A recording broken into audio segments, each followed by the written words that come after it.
अस्सलाम वालेकुम, welcome to my YouTube channel Nilofar Afreen. कैसे हैं आप सब लोग? उम्मीद करती हूँ सब खुश और खैरियत से होंगे। अल्हम्दुलिल्लाह मैं भी अच्छी हूँ। सुबह के 10 बजे हैं और मैं आ गई हूँ आयज़ा को मदरसा से लेने के लिए। आयज़ा को मदरसा से लेने के बाद हम दोनों साथ में चले जाते हैं मार्केट। डेली बेसिस के लिए जो भी सब्जियाँ या फल वगैरह होती हैं वो मैं इसी टाइम ले लेती हूँ। सुबह के वक़्त सारी सब्जियाँ बिल्कुल ताज़ी और फ्रेश मिल जाती हैं। इससे मुझे दिन भर की फुर्सत भी हो जाती है और घर पर सारी चीज़ें अवेलेबल हो तो फिर कुकिंग करना भी ईज़ी होता है। सर्दियों के मौसम में सब्जियों की बहार सी आ जाती है और दूसरे मौसम की बनिस्बत सर्दियों में वैराइटीज़ भी बहुत ज़्यादा अवेलेबल होती हैं। इस मौसम में ख़ास तौर पर पालक, मेथी, सरसों, भतुआ जैसी साग और कुछ लतों और जड़ों वाली सब्जियाँ अपनी ताज़गी और जायके के उरूज पर होती हैं। वैसे तो यहाँ साग और सारी ही सब्जियाँ पूरे साल मिल जाती हैं, लेकिन सर्दियों में इसका जो लुत्फ़ और ज़ायक़ा होता है, वो किसी और मौसम में नहीं मिल पाता है। और आज मेरे बकेट में कौन-कौन सी सब्जियाँ आई हैं, वो मैं घर जाकर दिखाती हूँ। इसके बाद रोड के दूसरे साइड ये कुछ लोकल फ्रूट वेंडर्स अपनी टोकरियों को खूबसूरत अंदाज में फलों से सजाकर खरीदारों का इंतज़ार कर रहे हैं। तो मैं भी इनसे कुछ फल ले लूँगी। और देखें ये सारे फ्रूट्स कितने फ्रेश हैं। ये फ्रूट वेंडर मोस्टली मॉर्निंग में ही आते हैं और इनके पास सीज़नल फ्रूट ही होते हैं। वैसे भी हमें सीज़नल फ्रूट्स को ही ज़्यादा प्रेफ़रेंस देना चाहिए क्योंकि सीज़नल फ्रूट्स ज़्यादा फ्रेश और न्यूट्रिशन से भरपूर होते हैं। ये सारी फलें कुदरत की देन है जो हर मौसम की ज़रूरत को मद्देनज़र रखते हुए हमारी सेहत के लिए ज़रूरी होते हैं। और ये रही आज की मेरी fruits and vegetable shopping. Fruits में मैंने हम सबका फ़ेवरेट स्ट्रॉबेरी ली हूँ और ये मिनी ऑरेंज। ये ऑरेंज साइज़ में छोटे हैं लेकिन टेस्ट अच्छा होता है इसका। सब्जियों में मैं ये मेथी के साग ली थी, ये ग्रीन बीन्स, खीरे, टमाटर वगैरह और साथ में ये बेबी कैरेट्स ली थी। लोकल मार्केट में ये बेबी कैरेट्स हमेशा नहीं मिलते हैं, तो जब भी मुझे नज़र आता है तो मैं ये ले लेती हूँ। रोस्टेड चिकन के साथ ये बेबी कैरेट्स को स्टीम और फिर शैलो फ्राई करके सर्व किया जाए तो फिर ये मज़ेदार लगता है। इसके बाद ये लहसुन है, मैं हमेशा से ही 2 तरह के लहसुन ले लेती हूँ, एक बड़ी कलियाँ वाली और दूसरी छोटी कलियाँ वाली। ये छोटी कलियाँ वाली लहसुन को मैं ग्राइंड करके फ्रीज़ में स्टोर कर लेती हूँ और जब किसी रेसिपी में गार्लिक को क्रश करके डालना होता है, तो फिर मैं ये बड़ी कलियाँ वाली लहसुन का इस्तेमाल करती हूँ। घर आने के साथ ही आयशा को ये फ्रूट्स चाहिए थे, तो बस मैंने थोड़ा-सा क्लिप्स लिया और उससे कहा टेबल पे वेट करो, मैं कट करके देती हूँ। ये ऑरेंज साइज़ में छोटे हैं, लेकिन इसमें भरपूर रस और खाने में बहुत मीठे होते हैं। इस ऑरेंज का जूस भी बहुत आसानी से निकल जाता है। जिस तरह से लेमन को निचोड़ कर इसका रस निकालते हैं, उसी तरह से इसका भी जूस बहुत ईज़िली निकल जाता है। कभी-कभी ही मैं जूस निकालती हूँ, ज़्यादातर इसे कट करके फाइबर के साथ ही खाते हैं, क्योंकि ऑरेंज को उसके फाइबर के साथ ही खाया जाए तभी इसका प्रॉपर न्यूट्रिशन मिलता है। और फिर मैं आयशा का मोस्ट फेवरेट स्ट्रॉबेरी कट कर ले रही हूँ। सारे स्ट्रॉबेरीज़ को मैं अच्छे से वॉश कर ली हूँ और अब इसका लीफ निकाल लूँगी। स्ट्रॉबेरीज़ को मैं हार्ट शेप में कट करूँगी, इससे स्ट्रॉबेरी का वेस्टेज भी कम जाएगा और एक बहुत ही प्यारा-सा हार्ट शेप का लुक भी आ जाएगा। वैसे तो यूजुअली मैं फ्रूट्स को यूँ ही कट करके दे देती हूँ, लेकिन जब कभी फुर्सत में हो तो फिर इस तरह से फैंसी स्टाइल में सर्व करती हूँ। क्योंकि किसी भी खाने की चीज़ को अच्छे से प्लेटिंग और थोड़ा गार्निशिंग करके प्रेज़ेंट किया जाए, तो खाना को देखकर ही भूख बढ़ जाती है। ख़ास तौर पर बच्चों को इस तरह से डेकोरेटिव स्टाइल में सर्व किया जाए, तो बच्चे बहुत खुश हो जाते हैं और काफ़ी इंटरेस्ट लेकर खाते हैं और खाने को एन्जॉय करते हैं। जब हम कहीं बाहर रेस्टोरेंट वग़ैरह में जाते हैं, तो वहाँ नॉर्मल से ही खाने को बड़े फैंसी स्टाइल में प्रेज़ेंट किया जाता है और इसी दिलकश अंदाज़ से इसकी कदर-कीमत भी बढ़ जाती है। सारे स्ट्रॉबेरीज़ को मैं प्लेट में अरेंज कर दी हूँ और फिर इसे चॉकलेट सिरप से गार्निश कर दूँगी। और फिर इसके बाद मैं टूथपिक लगा दूँगी ताकि खाने में ईज़ी हो और कुछ मेस भी ना हो। ये प्यारी-सी स्ट्रॉबेरी की प्लेट रेडी है और आयशा टेबल पे वेट कर रही है, तो मैं ये दोनों प्लेट ले जाकर उसे देती हूँ। प्लेट देखने के साथ ही इसके चेहरे की मुस्कुराहट को देखें। बस थोड़ी-सी मेहनत और वक़्त अगर हम बच्चों को दें, तो इतना ही इनकी खुशी के लिए काफ़ी होता है। बच्चों की खुशी छोटी-छोटी चीज़ों में छुपी होती हैं और यही सब छोटी-छोटी खुशियाँ होती हैं जो हमारे हर दिन को खूबसूरत बनाती है। साथ में मैंने भी कुछ स्ट्रॉबेरी एन्जॉय किए और अभी मुझे किचन में काम है, इसलिए मैं थोड़ा ज़्यादा फ्रूट कट करके दी हूँ ताकि आयशा खाने में बिज़ी रहे और बार-बार किचन में ना आए।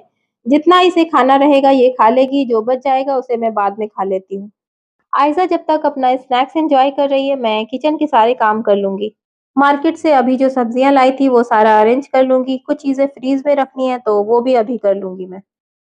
ये जो मेथी के साग लाई थी उसे मैं बना कर रख लूँगी क्योंकि साग जैसी सब्जियाँ ख़ासकर मेथी के साग को बनाने में हमारा अच्छा ख़ासा टाइम लग जाता है।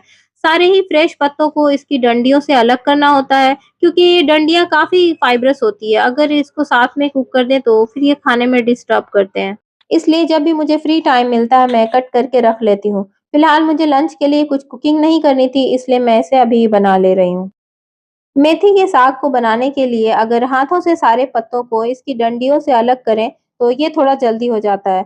लेकिन साग वगैरह जैसी सब्जियों में मिट्टी तो ज़रूर होती है और साथ में कभी-कभी इसमें रंग भी मिला हुआ होता है।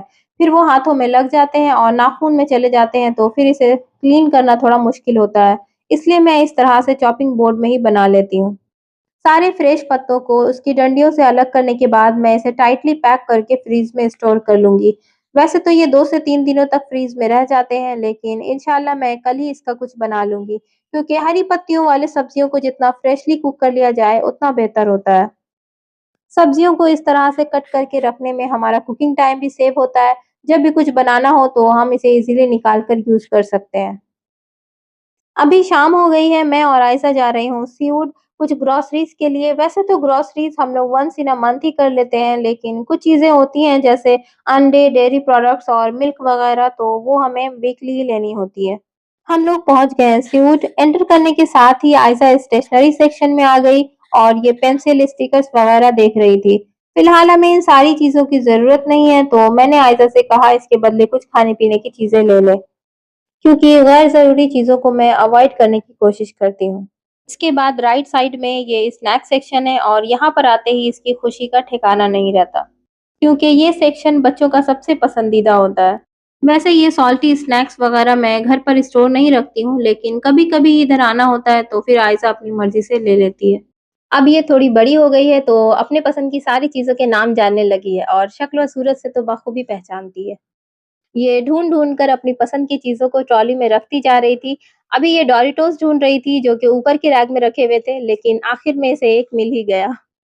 इसके बाद मैं आ गई डेयरी सेक्शन की तरफ। मुझे कुछ बटर और चीज़ लेने थे। अब तो आयज़ा को भी मालूम हो गया है कि मैं कौन से प्रोडक्ट्स अक्सर लेती हूँ, तो वो खुद ही उसी प्रोडक्ट्स को उठाकर ट्रॉली में रख रही है। इस तरह की प्रैक्टिकल चीज़ें बच्चों के ऑब्जर्वेशनल स्किल का छोटा मगर बेहतरीन नमूना ज़ाहिर करता है। यहाँ पर चीज़ के काफ़ी वैराइटीज़ अवेलेबल होते हैं, लेकिन मैं मोस्टली चेडर या फिर मोज़रेला चीज़ ही लेती हूँ। और मुझे मिल्क लेने थे, मैं फुल फैट क्रीम वाली मिल्क लेती हूँ, जो कि बच्चों और वेट गेन करने के लिए बिल्कुल सही ऑप्शन होता है। फिलहाल वो मिल्क अभी अवेलेबल नहीं था, तो फिर मैंने नहीं लिए। इसके फ्लेवर में काफ़ी रिचनेस होती है, तो फिर ये टेस्ट और हेल्थ का परफेक्ट बैलेंस होता है। फ्रूट्स तो मैंने मॉर्निंग में ले लिए थे, लेकिन यहाँ पर इतने सारे इम्पोर्टेड फ्रूट्स की वैराइटीज़ हैं कि अट्रैक्शन हो जाती है और आयशा को कुछ दूसरे फ्रूट्स भी चाहिए थे। इसलिए मैंने उससे कहा कि वो खुद ही सेलेक्ट करके अपने लिए फ्रूट्स ले ले। भले ही यहाँ का प्राइस थोड़ा ज़्यादा होता है लोकल मार्केट के बनिस्बत, लेकिन सुपरमार्केट से फ्रूट लेने का ये भी एक फ़ायदा है कि हम एक फ्रूट भी परचेज़ कर सकते हैं और हमें उनका ही पे करना होता है। क्योंकि कभी-कभी कुछ डिज़र्ट वग़ैरह में गार्निशिंग के लिए ये इम्पोर्टेड फ्रूट्स चाहिए होते हैं, तो फिर हम इसकी क्वांटिटी अपनी मर्ज़ी से ले सकते हैं। इतने सारे ऑप्शंस के बावजूद आयशा ने अपने लिए सिर्फ़ 1 ऑरेंज, एप्पल और पीयर ही लिए। इसलिए मैं इसे खुद ही सेलेक्ट करने को कहती हूँ। इससे बच्चों का सेल्फ मेकिंग डिसीजन और कॉन्फिडेंस इम्प्रूव होता है। बच्चे चीज़ों की वैल्यू को समझना सीखते हैं। और आखिर में मुझे एग्स लेने थे। वैसे तो मैं लोकल मार्केट से ही एग्स ले लेती हूँ, लेकिन हस्बैंड को देसी अंडे पसंद है, जो कि इधर अवेलेबल नहीं हो पाता है। इसलिए कभी-कभी मैं यहाँ से ब्राउन एग्स ले लेती हूँ। लेकिन व्हाइट और ब्राउन दोनों ही एग्स के न्यूट्रिशन वैल्यू सेम ही होते हैं। और यहाँ पर सारे एग्स सेल में लगे होते हैं, तो काफ़ी रीज़नेबल प्राइस में ही मिल जाता है। मेरी शॉपिंग हो गई थी, लेकिन जाते-जाते आयशा को ये प्रिंगल्स कॉर्नर नज़र आ गया और ये मुझे इधर लेकर आ गई। मुझे तो ये बिल्कुल वेस्ट ऑफ मनी लगता है, लेकिन इसे देखकर आयशा बहुत एक्साइटेड हो जाती है और इसकी खुशी को देखकर इसे मना करना थोड़ा मुश्किल हो जाता है। ये रेड और ग्रीन दोनों ही बॉक्स को ट्रॉली में रख रही है, लेकिन एक को मैं वापस रख दूँगी और एक का ही बिल कराऊँगी। इतनी सारी अपनी मर्ज़ी की शॉपिंग करने के बाद भी सोच रही है कि और क्या बच गया है, वो भी लेना है इसे। अगर बच्चों की मर्ज़ी से खरीदारी की जाए तो यहाँ जो सजावट का माहौल है, वो हमारे घर की खूबसूरती को बढ़ा देगी, क्योंकि ये अपनी मर्ज़ी की सारी ही चीज़ों को घर ले जाएँगे। और यहाँ पर इनका न्यू शॉप ओपन हुआ था, तो ये अपने प्रोडक्ट्स टेस्ट करा रहे थे। वैसे तो मुझे स्वीट्स की बहुत क्रेविंग होती है, लेकिन फ़िलहाल मैं स्वीट्स अवॉइड कर रही हूँ, इसलिए मैंने नहीं लिए, क्योंकि घर पर अवेलेबल हो तो खुद को रोकना थोड़ा मुश्किल हो जाता है। रात के 8 बजने वाले थे और बिलिंग काउंटर में काफ़ी क्राउड था, तो मैंने फ़ोन को बैग में रख लिए थे। आयज़ा बाहर आकर आइसक्रीम एन्जॉय कर रही थी क्योंकि घर पहुँचने तक ये फिर मेल्ट हो जाता। घर से मैं शाम के 5 बजे निकली थी और इतनी थोड़ी-सी ही शॉपिंग में मुझे लगभग 3 घंटे लग गए, क्योंकि बाहर आने में वक़्त इतना तेज़ी से गुज़र जाता है कि हमें पता ही नहीं चलता। जो चीज़ें हमें नहीं भी लेनी होती है, उसे भी हम देखते हैं, इस तरह से हमारा वक़्त थोड़ा ज़ाया हो जाता है। और बस अब हम जाएँगे घर क्योंकि घर जाकर मुझे डिनर भी रेडी करना है। और आज मैं डिनर के लिए बना रही हूँ street style chicken fried rice. बस इसमें चॉप्ड गार्लिक डालकर बोनलेस चिकन को थोड़ा-सा फ्राई कर लूँगी और ये कटिंग वगैरह मैं पहले ही करके गई थी। और फिर इसमें थोड़ा नमक, गरम मसाला और रेड चिली पाउडर डालकर अच्छे से मिक्स कर लूँगी। चिकन थोड़े ही देर में टेंडर हो जाता है तो फिर मैं इसमें सब्जियाँ ऐड करूँगी। ये सारी सब्जियों को मैं जाने से पहले कट करके गई थी ताकि वापस आने के बाद मुझे कुकिंग में ज़्यादा एफर्ट ना करना पड़े। क्योंकि जब हम बाहर से आते हैं तो थोड़ा टायर्ड फ़ील होता है और बहुत ज़्यादा कुकिंग करने का मन नहीं करता। ये गाजर और बीन्स टाइम लेते हैं कुक होने में, इसलिए मैं पहले डाली थी और ये प्याज़, बंद गोभी वगैरह जल्दी कुक हो जाते हैं, इसलिए मैं बाद में डाली हूँ। दूसरे साइड पे राइस बॉयल हो गया है और फिर मैं ये सारी चीज़ों को अच्छे से मिक्स कर लूँगी। बस 4 से 5 मिनट में ये सारी सब्जियाँ 70% तक कुक्ड हो जाती हैं, तो फिर मैं इसमें बॉइल्ड राइस ऐड करूँगी। क्योंकि फ्राइड राइस में सब्जियाँ थोड़ी क्रंची होती है, तो फिर इसका टेस्ट अच्छा आता है। बॉइल्ड राइस को डालकर मैं इसे अच्छे से मिक्स कर लूँगी। ये चिकन फ्राइड राइस 15 से 20 मिनट में बनकर तैयार हो जाता है।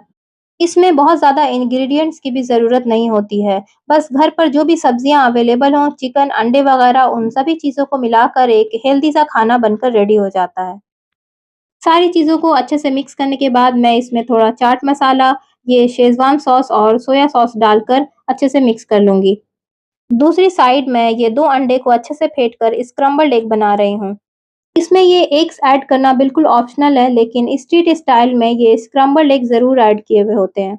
लेकिन स्क्रम्बल्ड एग डालने से चिकन फ्राइड राइस का फ्लेवर एनहांस हो जाता है और एग्स को बनाने में ज़्यादा टाइम भी नहीं लगता, बस 2 मिनट में ही बनकर रेडी हो जाता है। राइस बनकर रेडी है, इसमें मैं चॉप्ड धनिया के पत्ते और स्क्रम्बल्ड एग डालकर अच्छे से मिक्स कर लूँगी।